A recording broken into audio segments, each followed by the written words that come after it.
Hello guys, welcome back to Code and Test. Today we are going to talk about DP-203 certification.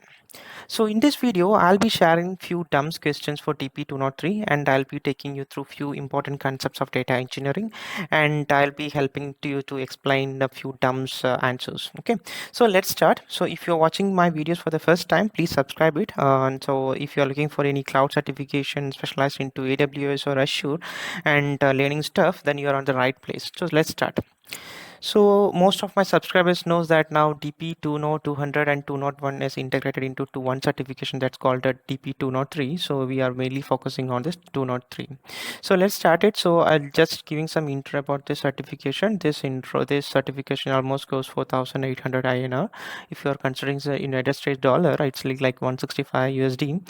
So it's a high demand skill in 2022.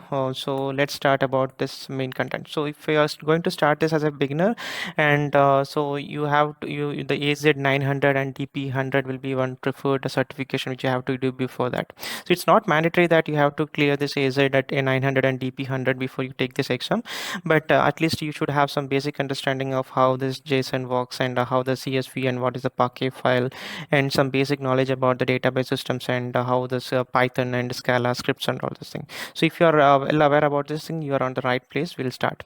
So when you go through this exam, so there are some 4 different sections which you have to mainly focus. So first is like design and implementation, that is of data storage, that is around 40 to 45% of the questions will be coming in that area. And second area will be like a data processing area, and third is data security, and fourth one is a monitor and optimization. So the questions will comes under this four category. The main category you have to follow is data storage. Okay, so moving to the first question. So I'll be giving some 100 questions in my upcoming videos as well. So how you have to check, like it's like once you read the questions and you just guess your answer over here, and I'll be giving an explanation for the particular answer. So focus on the question. If you're not clear about the explanation which I'm giving, just pause the video and read out the explanation which is given in the screenshot. So it will be you'll be understanding in a very thorough manner. And if you have any clarification required, you can just put me a comment in this below the video, and so that I can investigate and come back to you. And just start the first question. So the first question, so mostly when you start this exam, right, mostly all the questions will be like a scenario based questions. Almost some 10 to 20% of the questions will be directly straightforward questions, and remaining 80% of the questions will be completely into scenario based questions. So you have to prepare in that way, like understand the business scenario and just give some solution based on the options which is given below the questions. Okay, so let's start.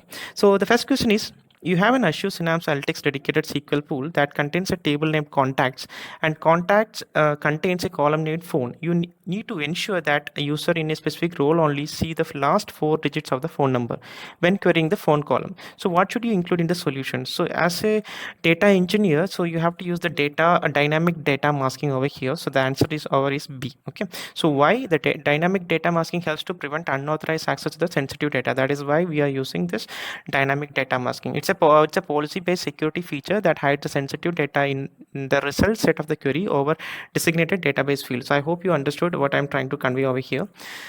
So you can go through some documents as well. So if you need to know what is this dynamic data masking in a detailed manner, so you can go through this Microsoft documentations over there for the particular area, so you can understand in a better way. Okay, so so this is one kind of question, and upcoming questions are kind of scenario based question. As I said, right, most of the questions will be like scenario based questions. So it might be like one scenario is given and there will be some 3 to 4 questions coming one after another. You have to choose the right answer. So the upcoming questions will be in that format. So let's begin. Okay, so the second question is, you have an Azure Synapse Analytics dedicated SQL pool that contains a table named table1, and you have files that are ingested and loaded into Azure Data Lake Storage Gen 2 named container 1. You plan to insert data from files in container 1 into table 1 and transform the data.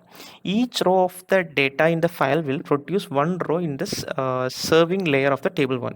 You need to ensure that when that source data file are loaded in container container 1, the date time is stored in additional column in table 1. So solution, so this is a question and this is a scenario, and they are providing one solution as well. So you have to ensure that whether it is meeting the goal or not. Okay. So you use a dedicated SQL pool to create an external table that has an additional date time column. So does this meet this goal? So according to me, it's no. So let's see.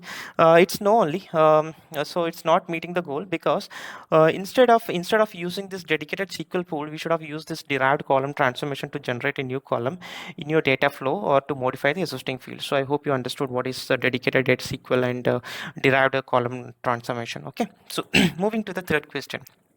It is also a scenario based question.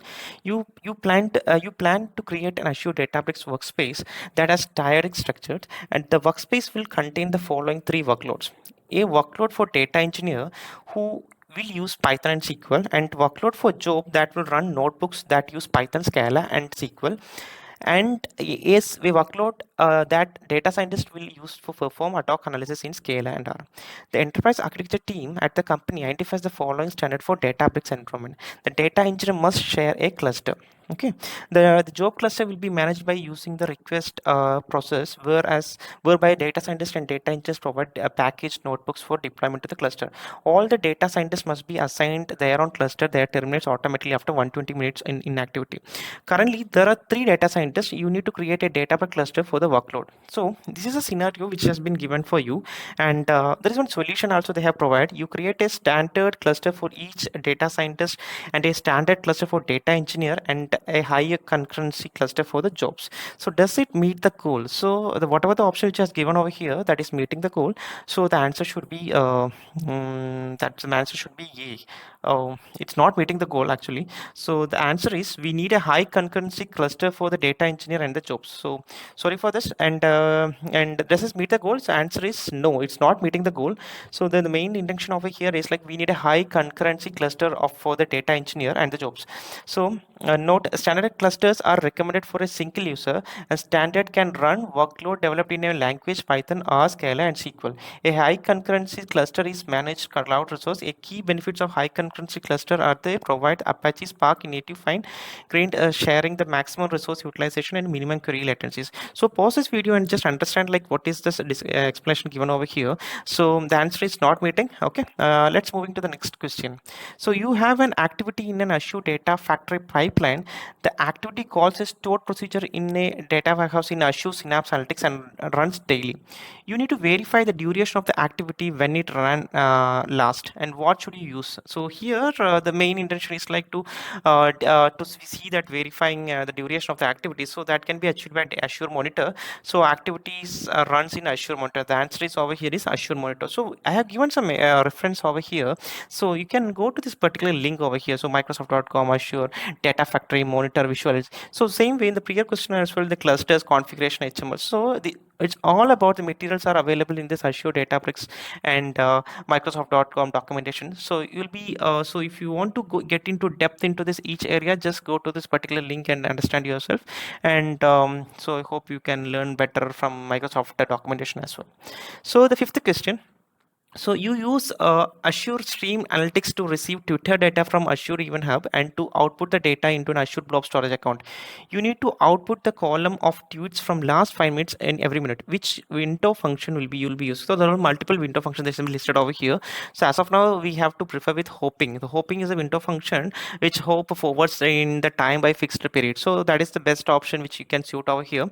So I have covered some 5 questions from here. So this is kind of a dumps for you. So I'll be giving some 100 questions in data engineering stuff that contains low, minimum, medium, and high complex questions as well. So if there is something like a high complex question, I'll be giving with an example and how we are going to data and do the data engineering stuffs in the.